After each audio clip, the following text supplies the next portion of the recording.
Thomas Alva Edison म्हणजे बघा, ज्या एडिसननं जे हा वीज बघतोय त्या विजेचा शोध लावलेला होता, पण ज्यावेळेस शाळेमध्ये होता त्यावेळेस त्या एडिसनला सांगितलं जातं की गेलं की तू ढ विद्यार्थी आहेस, तुझ्याच्याने ह्या गोष्टी शक्य होऊ शकत नाहीयेत.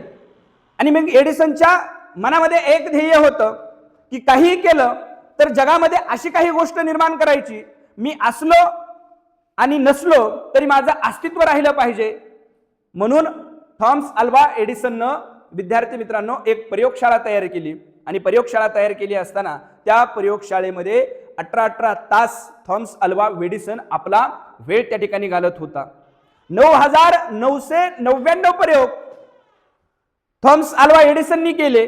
आणि केल्याच्या नंतर असं झालं, एके दिवशी संध्याकाळी थॉमस अल्वा एडिसन प्रयोगशाळेतून संध्याकाळी 11 वाजता घरी गेला, जेवण केलं. थॉमस अल्वा एडिसन झोपला आणि झोपल्याबरोबरच धावत काही लोक आले आणि जिथं थॉमस एडिसन झोपला होता त्याच्या घराभोवती जमा झाले आणि थॉमस अल्वा एडिसनला आवाज द्यायला लागले की एडिसन तू झोपलायस, उठ, बघ म्हणे पूर्ण आयुष्य तू ज्या प्रयोगशाळेमध्ये घातलंस ती प्रयोगशाळेला आग लागलीये आणि ती प्रयोगशाळा काय करते आहे, जळती आहे.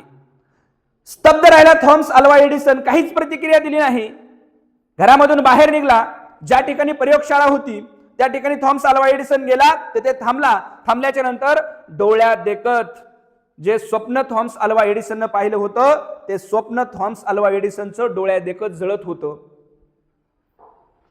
लोक हळहळ करायला लागले, अरे बाबा थॉमस अल्वा एडिसननं पूर्ण आयुष्य या प्रयोगासाठी घातलं, पण आता मात्र होत्याचं नव्हतं झालं, त्याच्या स्वप्नाची राख झाली.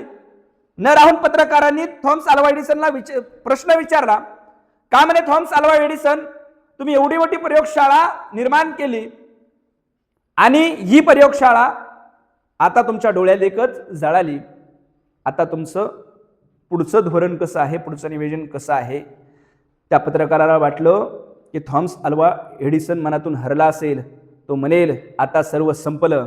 पण थॉमस अल्वा एडिसननं त्याला उत्तर दिलं होतं, ज्या प्रयोगशाळेत जळाले त्या आतापर्यंत मी केलेल्या चुका होत्या, त्या चुका आता जळाल्याच, आता मी पुन्हा नव्याने सुरुवात करणार. आणि थॉमस अल्वा एडिसननं दुसऱ्या दिवशी पुन्हा प्रयोग तयार करायला सुरुवात केली विद्यार्थी मित्रांनो.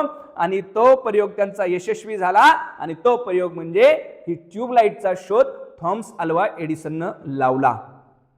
म्हणजे आपल्याला अपयश आलं तरी अपयशाने आपण खचून जायचं नाही, आपण पुन्हा जोमाने तयारीला लागायचं आणि पुन्हा तयारी करून आपण यश आपलं संपादित करायचं.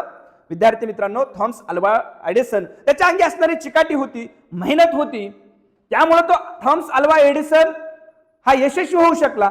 आपणही यशस्वी होऊ शकतो, त्यासाठी हवी असते ती म्हणजे मेहनत. आणि ती मेहनत आपण करतायत आणि तुमची मेहनत जर प्रामाणिक असेल, तुमचे कष्ट प्रामाणिक असेल तर यश ही निश्चितच तुम्हाला त्या ठिकाणी मिळणार आहे. म्हणजे आपल्याला यश संपादन करायचं असेल तर आपल्याला मेहनतीशिवाय दुसरा कुठलाच पर्याय उरत नाही, आपल्याला मेहनतच करावी लागते.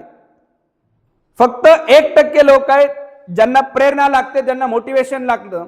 99% जे लोक यशस्वी होतात ना ती लोक विद्यार्थी मित्रांनो काय करतात, आपल्या मेहनतीवरती विश्वास ठेवतात. आपणही कष्ट केले पाहिजे, आपणही मेहनत केली पाहिजे, आपण परिश्रम घेतला पाहिजे, तरच आपण काय करूयात, त्या यशापर्यंत त्या ठिकाणी पोहोचूयात. बघा